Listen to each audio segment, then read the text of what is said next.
আজকে প্রকাশ হচ্ছে আমাদের ঢাকা ইউনিভার্সিটি সিইউটার ভর্তি পরীক্ষার রেজাল্ট। তোমরা অনেক অপেক্ষায় ছিল যে ভাইয়া তোমাদের শুক্রবার 1 তারিখ 2 তারিখে তোমাদের রেজাল্ট আসার কথা ছিল। অবশেষে আজকে কিন্তু তোমাদের রেজাল্টটা বা ফলাফলটা তুমি কিন্তু ঢাকা বিশ্ববিদ্যালয়ের রেজাল্টটা তুমি কিন্তু অনায়াসে পেয়ে যাবা। তোমরা যারা সিইউটার ভর্তি পরীক্ষা দিয়েছিলে সায়েন্স, আর্টস, কমার্স। এখন কথা হচ্ছে যে ভাইয়া তাহলে ঢাকা ইউনিভার্সিটির রেজাল্টটা কিভাবে চেক করব?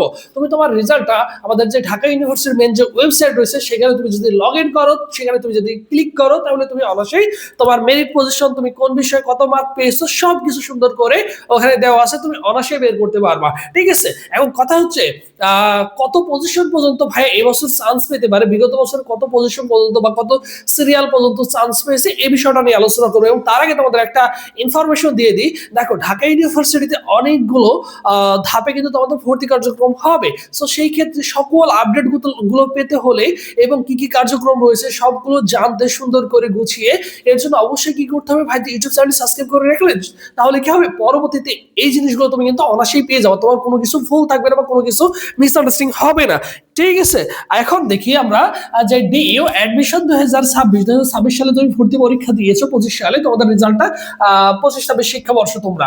এখন দেখো ডি ইউনিট সি ইউনিটের রেজাল্ট। ঠিক আছে, এখন ভর্তি পরীক্ষার রেজাল্ট প্রকাশ আজ বিকেলে তোমাদের রেজাল্টটা পেয়ে যাও। দেখা যাচ্ছে তোমাদের 3টার দিকে, 3:30টার দিকে তোমাদের রেজাল্টটা বা 4টার দিকে তোমাদের রেজাল্টটা অবশ্যই পেয়ে যাবা। এখন আমরা সকলেই জানি, দেখো মোট আসন রয়েছে 1050টি আসন সংখ্যা রয়েছে আমাদের ঢাকা ইউনিভার্সিটিতে। এখন এই যে বিজ্ঞান থেকে আসন রয়েছে অনলি 95টি, বাণিজ্য থেকে রয়েছে 930টি, মানবিক থেকে রয়েছে 25টি। এখন কথা হচ্ছে যে ভাই সবচেয়ে ভেরি ভেরি ইম্পর্টেন্ট কোয়েশ্চেন যে ভাই কত পজিশনে চান্স হবে বা কত সিরিয়ালে চান্স হয় বিগত বছরগুলোতে। দেখো বিজ্ঞান থেকে সকলেরই স্বপ্ন, একটা কথা মাথায় রাখবা, সকলের স্বপ্ন হচ্ছে ঢাকা ইউনিভার্সিটি, সকলেই চায় ঢাকা ইউনিভার্সিটিতে পড়াশোনা করতে। ঠিক আছে, এখান থেকে ওয়েটিং লিস্ট থেকে কিন্তু খুব কম শিক্ষার্থী কিন্তু অন্য অন্য পাবলিক ইউনিভার্সিটিতে যায়। যারা ঢাকা ইউনিভার্সিটি চান্স পায় তারা খুব কম শিক্ষার্থী বিভিন্ন পাবলিক ইউনিভার্সিটিতে খুব কমই যায়। সো সেই ক্ষেত্রে সকলের টার্গেট, সকলের স্বপ্নের একটাই জায়গা, একটাই কেন্দ্রস্থল, সেটা হচ্ছে ঢাকা ইউনিভার্সিটি। সো সেই ক্ষেত্রে দেখো বিজ্ঞান ইউনিটে তোমরা যারা রয়েছে বিজ্ঞান বিভাগের শিক্ষার্থী, মোটামুটি যেহেতু 95টা আসন সংখ্যা রয়েছে, তুমি এখানে ধরে রাখতে পারো সর্বোচ্চ 130 পর্যন্ত, 30 প্লাস মাইনাস এরকমটা ধরে রাখতে পারো সর্বোচ্চ। ঠিক আছে, বা 150 পর্যন্ত সর্বোচ্চ চলে যেতে পারে, এর বেশি কিন্তু কোনোভাবেই সম্ভব না। এরপরে দেখো বাণিজ্য থেকে দেখো 130টি, 930টি আসন সংখ্যা রয়েছে।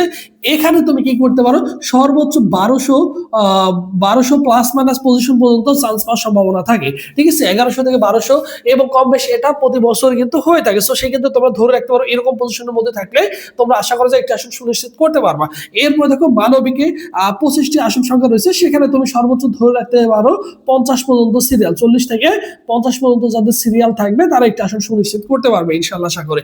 ঠিক আছে, তাই হতাশ না হয়ে তোমাদের কাজ হচ্ছে তোমরা যে সাবজেক্ট নিয়ে পড়তেছো সেই সাবজেক্টটা সুন্দর করে চয়েস দিবা। এই বিষয় নিয়ে আমি পরবর্তীতে কথা বলবো। এর জন্য অবশ্যই ভাই ইউটিউব চ্যানেল সাবস্ক্রাইব করে রাখবে যাতে তোমার কোনো কিছু মিস না হয়। খুব সুন্দর করে তোমরা কি করবা, অবশ্যই সাবজেক্ট চয়েস দিবে ইনশাআল্লাহ। সবাই ভালো থাকো, সুস্থ থাকো, পরবর্তীতে আবার তোমাদের সাথে দেখা হচ্ছে। আল্লাহ হাফেজ।